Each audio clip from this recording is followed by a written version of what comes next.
Précieux symbole de l'hiver, la neige joue parfois les prolongations, parfois les absents. Elle ne laisse personne indifférent et est source de diverses interactions avec la nature et les humains. Et ce n'est pas uniquement dans les Alpes, ici au loin, mais aussi dans le Jura. Une carte pour commencer. Nous sommes dans le massif du Jura, côté suisse, entre 800 et 1600 mètres d'altitude. On pense immédiatement aux sports d'hiver en évoquant l'enneigement, ski de fond, ski alpin, balade en raquette. Ces activités ont un impact sur la nature, sur le tourisme et donc globalement sur les finances. En 1943, le téléski de tête de rang est inauguré. Dès le début des années 1950, les téléskis commencent à être construits dans la région, à chaque endroit possible sa remontée et sa belle piste. Rapidement ensuite, cela s'étend.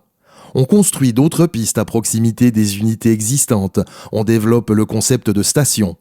Dans certains cas, on ajoute même des téléskis près d'autres, permettant la multiplication des pistes et des personnes remontées par heure. Le Crêt du Puy crée une petite polémique. En 1972, la conscience écologique est bien plus grande dans la population que 20 ans avant. Le déboisement fait réfléchir.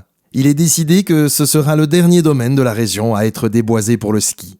Dans certains cas, comme à la Chaux-de-Fonds, la station est presque en ville, ce qui simplifie son accès. Un bus régulier dépose les sportifs au pied du téléski. Naturellement, il faut une ville assez haute en altitude et qui ait des pentes utilisables. Dans certaines de ces stations, le ski est possible de nuit grâce à l'éclairage artificiel. Cela permet de rentabiliser les installations en proposant l'utilisation en semaine, hors des heures de travail. Bien entendu, cela perturbe aussi la faune entre la forte luminosité et le bruit. Et si le ski alpin a un gros impact sur une petite surface, le ski de fond inverse la proportion, un petit impact sur une très grande surface.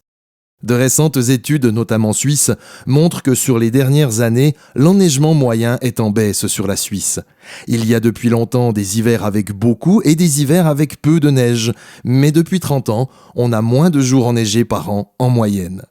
La moitié seulement pour les basses altitudes, et 20% de moins en haute altitude. Il y a aussi plus de jours de pluie en hiver, ce qui participe à la fonte. Selon les spécialistes, sans les mesures de protection du climat, la situation va continuer sur cette lancée sur le prochain demi-siècle. Certaines stations de moyenne altitude devront fermer et le tourisme blanc pourrait redevenir élitiste, car si nous voulons continuer de skier autant, nous serons plus nombreux sur moins de pistes et moins de jours ouverts. Et là où il neige et où l'humain habite, il faut la gérer. Débarrasser les routes et les trottoirs afin de permettre à chacun de se déplacer. Puis la transporter et la stocker jusqu'à ce qu'elle ait fondu toute seule. Même compactée du fait du ramassage et du stockage, c'est un volume important de glace qu'il faut gérer. Alors demain, moins de neige, autant de neige mais en moins de temps? Et quelle qu'en soit la quantité, qu'en ferons-nous ?